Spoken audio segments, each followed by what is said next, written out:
એ પતંગિયું છે રૂપને જોઈ, જ્યાં દીવો હોય ત્યાં જાય નહીં, રૂપમાં આસક્ત થાય, દીવામાં એટલો બધો આસક્ત થાય, દીવામાં બળીને ભસ્મ થઈ જાય. એક ખાલી રૂપમાં આસક્તિ, હાથીને સ્પર્શમાં આસક્તિ, હરણને શબ્દમાં આસક્તિ, અને એના પછી ભમરો, ભમરાને રસમાં આસક્તિ. આમ ઉડતો ઉડતો જાય ને એક પુષ્પ હોય એમાં રસ પીતા પીતા એને ખબર પણ ન પડે કે કેટલો સમય વીતી ગયો છે. અને રાત્રે પુષ્પ બંધ થઈ જાય, રાત્રે પુષ્પ બંધ થઈ જાય તો એમ કે રસ પીતો જ રહો, પીતો જ રહો.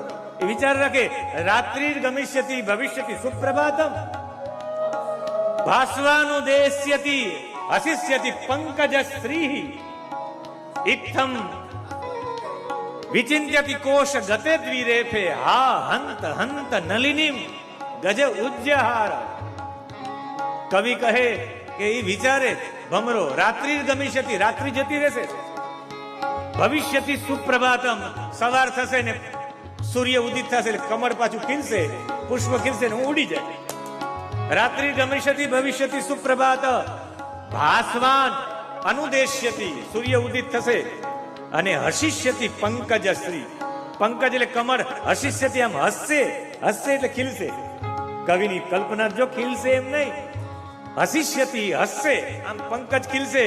અને ઇત્થમ વિચિંત્યયતિ, એવું વિચારતા હતા. કોષ ગતે દ્વિરેફે, એ પુષ્પની અંદર, એના કોષની અંદર રહેવા વાળો દ્વિરેફે, બે પાંખ વાળો ભમરો એવું વિચારતો હતો કે હું નીકળી જાય, નીકળી. ખરેખર સૂર્ય ઉદિત થયો ને જેમ કમળ ખીલવાનું થયું ત્યાં હા હંત હંત નલિનીમ, એક હાથી આવ્યો, ગજ ઉજ્જહાર, એને પુષ્પને એમ ચીમોડી મારી નાખી. રસમાં બહુ આસક્તિ રાખો તો મરાય, ભમરો પણ મરે છે. અને છેલ્લે મીન એટલે માછલી,